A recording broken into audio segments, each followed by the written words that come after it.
Hello and welcome to my channel. I'm Daniel, I'm co-founder of Automation Pill, an RPA company which helps organizations to optimize their cost. Now in today's video, I would like to create an automation. We're going to use UiPath and we will read some customer information from an Excel file, and we'll use like the name, the email address, and we will use this data in HubSpot. So that should be the HubSpot CRM, and it's a web application. Now, as a prerequisite, you need to have some knowledge using UiPath, things like variables and workflows and the basic thing. Now, if you don't have this type of knowledge, I do have a course. I'm gonna leave a link in the description, but I'm taking you from zero and I help you to become a UiPath certified and enter in this domain. Now, without further ado, let's go straight to the video. Before to see how we're gonna build this project, let's have a look to the expected behavior. So let's give a run to the robot. Now the first thing it will do, it will open Chrome using the HubSpot CRM. Then it will choose Google as a login method. Now this has a prerequisite to be logged in the current web that you are using. In this case, I'm using Chrome. I'm gonna click on the first account and then the login is successfully. It enters on the contact, create new contact, and using this Excel spreadsheet as a source of information which contains 10 customer details, it's pressing the create contact and it's filling the information for each contact. That includes the first name, the job title, and the last name. So that should be 10 customers that are created in the HubSpot CRM.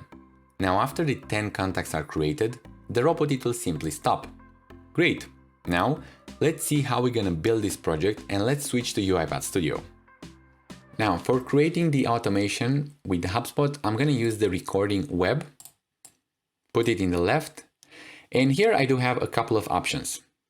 So I would like to create the part which is pressing the create contact and then it's filling all its details, because this is the part where it's called for each item. So it's recommended that I create something which I'm going to reuse later. And I'm going to explain how we're going to use it just in a moment. One important aspect is, in this case, I don't want to use the open browser. And why?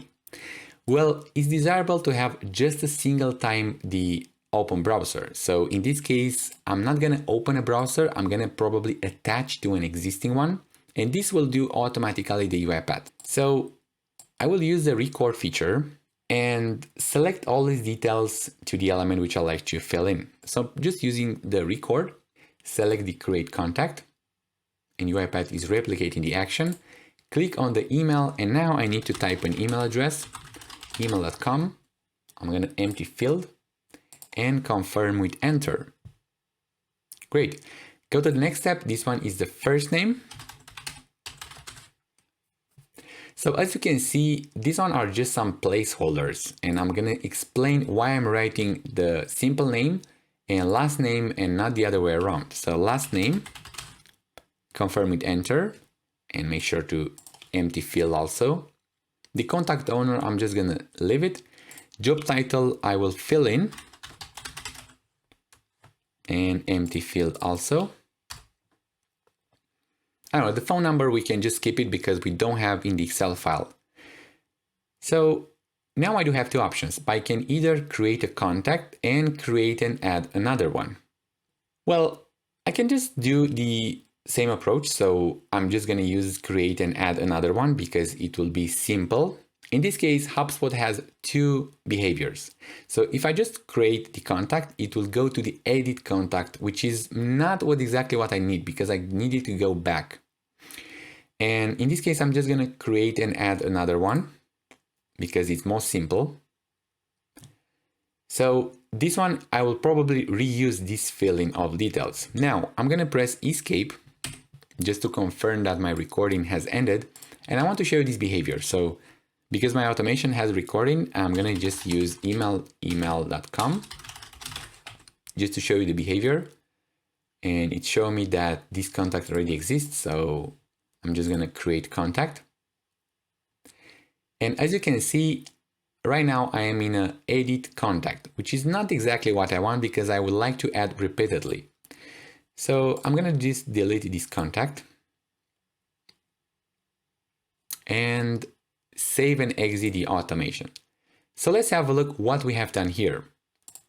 So we're clicking on the span and we are typing into the email, the first name and the last name. and of course the job title. That should be fine.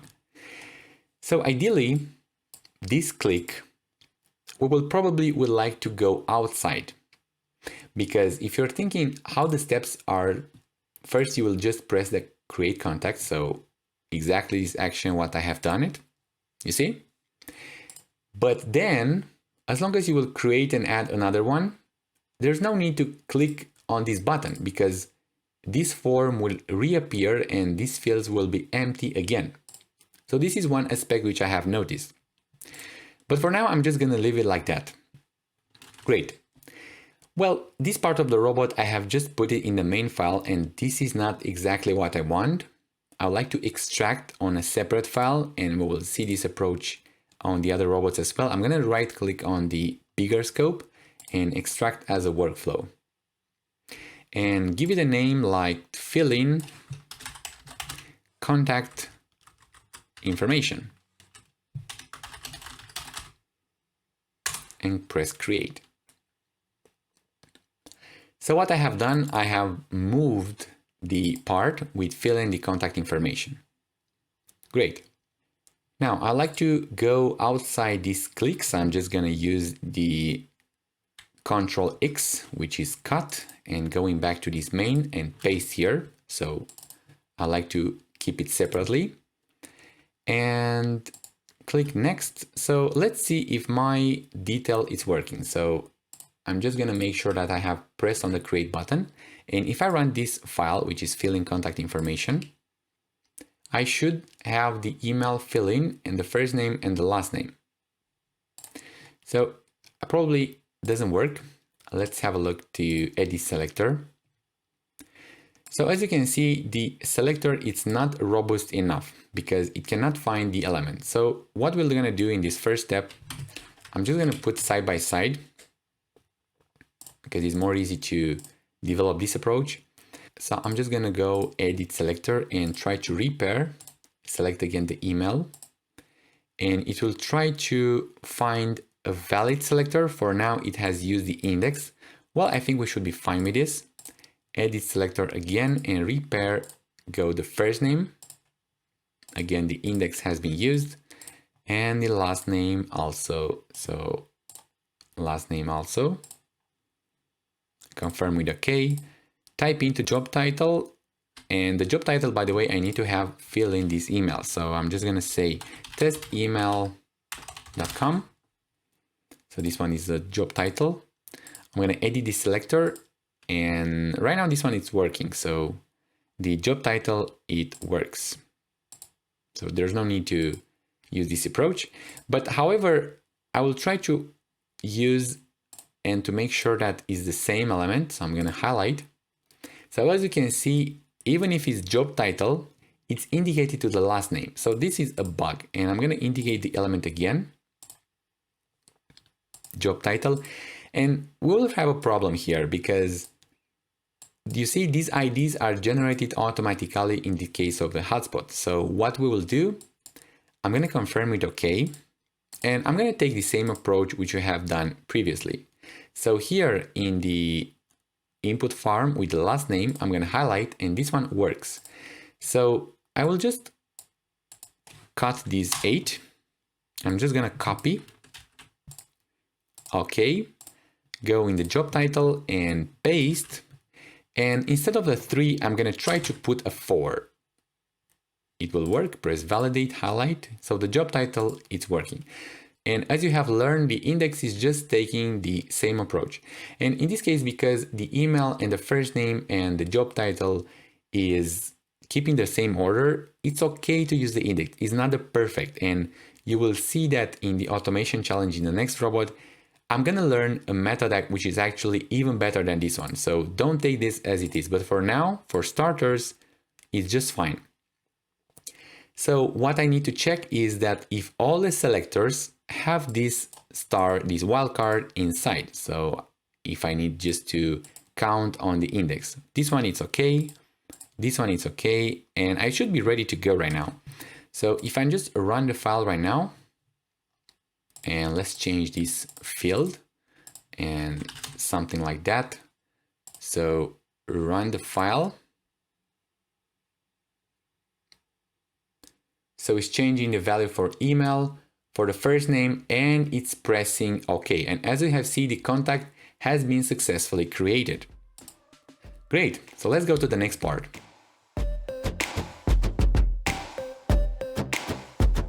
So I have deleted the contacts which we have done previously. And what I like to do is to allow that these fields to be able to change it. And the way how I'm going to do it, I'm going to use the create arguments. So I make this just visible to simple enough, but I can create arguments from here. So this one is email, by the way, because I can see the thumbnail, but a better approach is to use the properties and to change the display name, because this one will be easy to track while you're debugging. So type the email address, type email, type the first name,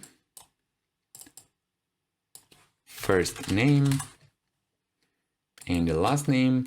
Again, this one is purely optional, so you will see that later when you will gather some experience, it will help you a lot. Because just imagine the UiPath, it will just display this type into input 89. You will definitely not have enough information to reproduce this one. So job title, great.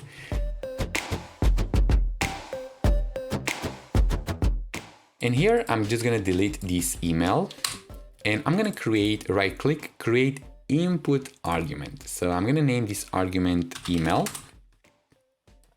This one, it's a first name. Again, the argument will be input, first name. And the same I'm gonna use for last name. And for the job title, I'm gonna do it the same, job title. Now, if I like to run this file, I'm not gonna be able to do it because I will not have any default value. So the best way is to specify a default value to this. So I'm gonna use the default values which I have set previously, email.com, just to make the life easier. So this one is first, or maybe John. This one is Doe. And the job title is manager. And the reason I'm gonna set these default values is again to be easy to test. So just to have a look how my automation looks like, I'm gonna just press the create contact and going back to the robot and run this file, run file. So let's see if it really works. Email John Doe and the job title is manager, and I confirm with OK. Great, so the first step it's already done.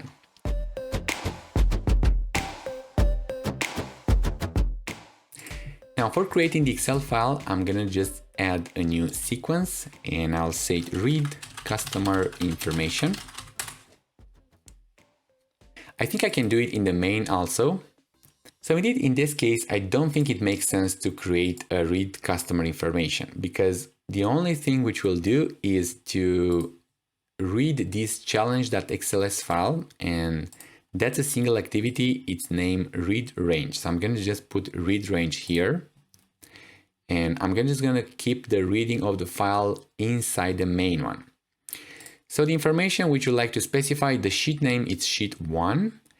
And this one, by the way, it needs to exist with the Excel application scope. Well, let's use the other one.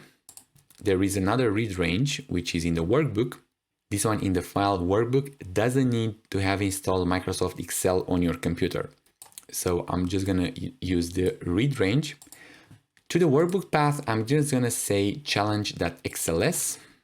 I can use this type and use the challenge.xls. Sheet 1 is the same. This one I'm gonna leave it empty because I like to read the whole. I'm going to the properties. I have it on my right.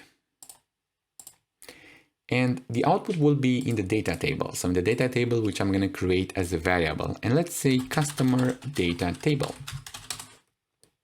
So this should be the first step. You read the Excel file inside the customer data table. Now you expect a few columns. I don't want to dig too much here. And now I think we should go to the next phase. But before going that, let's test if our robot runs successfully. And I'm gonna debug just to make sure that I'm reading everything which I need. So I'm just gonna press F10, and I do have an error because I have the Excel file open. So it says the process cannot access because it's used by another process. So I'm gonna close this, and if I'm just gonna debug again and press F10, can maximize here and go to the data table, and I do have these columns. So I have first name, last name, company name, role in the company, and phone number. So these are pretty print here. Now let's stop and continue the workflow.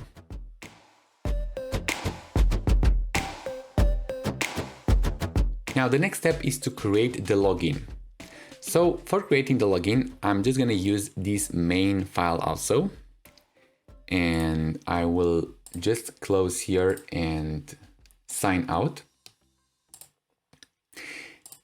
And I would like to open a browser with this address. So I think I can just cut the login. Yes, it will redirect me to the login address. So I will use the recording web and open browser. I'm going to select the open browser. This one is the address which I like to open, but in this case, I'm just going to delete the login part. Okay. Confirm with OK. So right now I have opening a browser. And what I'm going to do is, again, I'm going to sign in with my Google account. That's not the recommended way, but I'm going to do it anyway.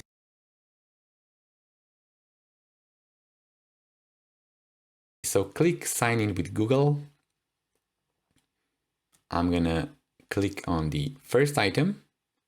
Let's keep it this one. Do you want to use an anchor? Well, you see this one, it's not the best selection. So maybe I like to indicate the anchor this image. We will learn what anchors in the next videos. Here I have pressed escape. I need to maximize this window. I'm just gonna click or press another record and go to contacts and contacts here. Do you want to use an anchor? Yes, I'm gonna use this anchor because it's the top menu. So I'm gonna press escape and save my recording. So I have done a lot of things here, so I bet it's very hard to follow. And I'm gonna put for now this login part. If I'll run the program, what will happen? So let's see if our login works. So I'm gonna press sign out, close, and let's try to run the robot and see where it fails. So the login is open successfully. Okay. Yes, it was able to identify my account, contacts, and great. So the last one, it was not able to click on this one. Oh no, it's this click which is normal to fail. So one thing which I have noticed, this span, you can see that the website is very responsive. When it has a lower resolution, the menu is different. So I need to make sure that my web is maximized. So for this, I make a change here in the open. I'm gonna maximize the window. So I'm gonna plus and say maximize the window. And just before doing any click, I make sure I do have maximized the window.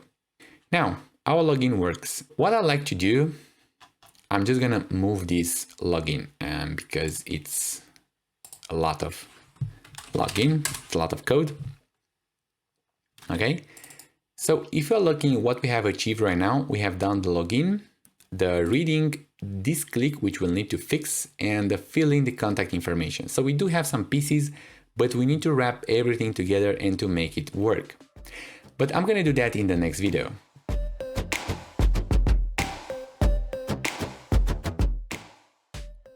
Now, for this part, I like to fix this click span, and I will do it using an attached browser. So I'm going to use the attached browser. I'm going to indicate the browser on the screen. So I'm gonna attach to the contacts window. And then what I need to do here. So first things first, I need to press the create contact. And if I just go and edit the selector, I can highlight. So right now this selector, it's working because it has a parent which is attached. And I need to click on the create contact. Then I need to for each this activity. So I need to add an activity named for each. And we do have for each and for each row. Well, in this case, I'm going to use the for each row because it's specialized in data tables and variables. This one is a variable data table. So how this one works? Well, for each row in where in the data table, how is the name of the variable? It's named customer data table. So for each customer data table, we can just name this row or customer. Let's say customer row. So for each customer row in customer data table, what we will do? Well, we need to read the information from the customer. So we can just type the name, the so on, all these details. So we do have two approaches. Right now, I can create a variable here. So I can assign a variable to the customer row, or I can specify directly in these workflow arguments. So for now, I'm going to keep the thing simple and use this approach. So how I'm going to attach to this, I'm going to say customer row. I'm going to open the parentheses, and you see I have 6 functions. So I have, let's say, I'm going to use someone with a text, and I need to specify the column name as a string. So the column name, it will be the column which we do have in the challenge file. I'm going to go and open. So the first name, I'm going to make this small also, just to have it side by side. So this one is the email, right? So I'm going to go in the email, and the column name, it's named email. I'm just going to use copy paste to make the thing simple. And by the way, be careful that it's case sensitive. So customer row, and I specify to string, and then I can just copy paste the other one, and I just name the first name. For the first name, this one, it's name first name. So copy again the same thing, paste. This one is the last name. Again, I can replace this. And the last one is the job title, which in our Excel file, it's named role in company. Role in company. So I'm pressed with OK. So what I have done, I'm just creating the contact, I'm filling the details, and I should be able to have something working right now, right? Well, let's give it a try. I need to log in. I'm just gonna close this Excel file. I don't want to save anything. I'm gonna close this Chrome also. So let's see where it sticks.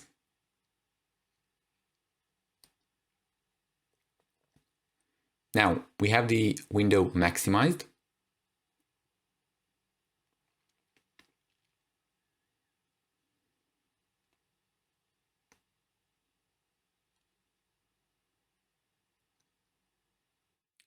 So we started to fill in the details. It's named John Smith Analyst.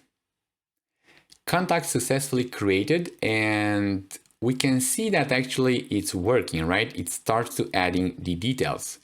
Michael, IT specialist. So I think we are pretty happy with our robot, right? Well, I can let it run, but one thing which I have noticed is we'll probably need to dispose this create contact, because we will stick at the end with a new create contact, but we have reached the number of contacts till the end. So we will probably need to add a new cancel or something. So we have added all these details. So I'm gonna fix this click, and I'm gonna stick with for each row. I'm gonna add this activity manually. So I'm gonna collapse here, and after I will use the click activity, use manually, and select the element inside the browser, and I can just select this cancel. I make sure that my selector is correct, which is fine, and now I can press the cancel. So this is our robot. We can just give a try again to make sure that this cancel is working. We can at the end, maybe we'd like to close. So I can add another task, which is closing. Maybe we'd like to log in. But for now, I'm just gonna skip it like that. These details, we're just not gonna focus on here. So I hope you find this type of content valuable. Now, if you do like, hit the like, subscribe button. Also, if you have any question related to RPA development, drop me a comment. I'm gonna try to reply, or if there is an interesting topic, I should create another video later. That was for today. See you next time. Goodbye.